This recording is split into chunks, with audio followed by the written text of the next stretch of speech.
تاسو حال کې ښه وخت و که نه دا په مکمله توګه اور د دې کې هېڅ نه دي پاتې واته کمرې کور وي مسجد یې مخامخ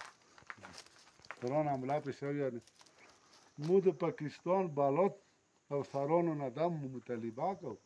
زموږ سره دومره ظلم په څه شي کېږي موږ څه ګناه کړی ده پښتنو سره دا د موږ ژوند دی دا د موږ کورونه دي پخواریو زیاري دا کورونه ځان ته را جوړ کړه بیا جوړې کړه آبادې کړه بیا در باندې دغه راشي کله طالب دی کله پوج دی کله ملیشا دی موږ اخر څه شی کوو موږ سره د ظلم کېږي موږ د ټولو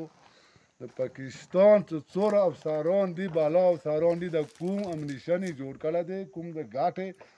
دکان یې کولاو کړی دا دکان د بند کړي په خار غریبانو ډېر ظلم دی قسم زه درته اول وکړم چې د ما د 10 روپیو واس نشته دی او د ما کور دارې څړنګ شو تاسو یې وخت دا ورته کور ټول وښیه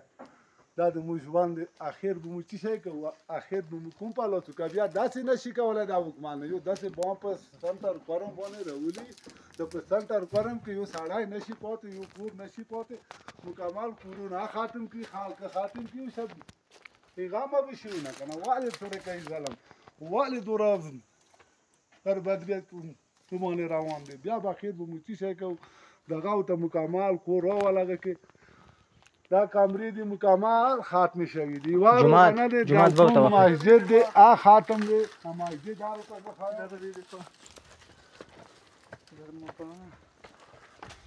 دا جومات شوی دی قرآن مجیدونه دي ورکې دغه جماعت دی کوم باب دی هلته دلته باندې ګرځولی دی دا وخت سپیکر هغه ورته وښیه سپیکر دی دا جماعت و دي کې هر شی کنفرانسونه دي کې شهیدان لیدل سپیکر دی د قرم مشره په دغه وروکه دا وخت دا وا د قرم مشره په دې خاموشي باندې ماچی نه راپاڅه سبا بیا ماته ونیایې نن تر قرم دی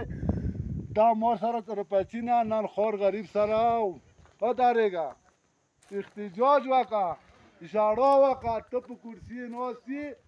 په کرسي ناستي په دې د کار نه کېږي د کوم ظلم روان دی د کوم بربدیت روان دی قسم د ما په خدای کې زه خپل کور ته نن وختي راغلی وم چې ما ته د ژړو راځي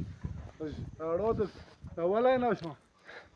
د دومره ظلم کېږي دا والي کېږي و خلکه نور سلام علیکم دا د مخونه دی بس نور زه خبرې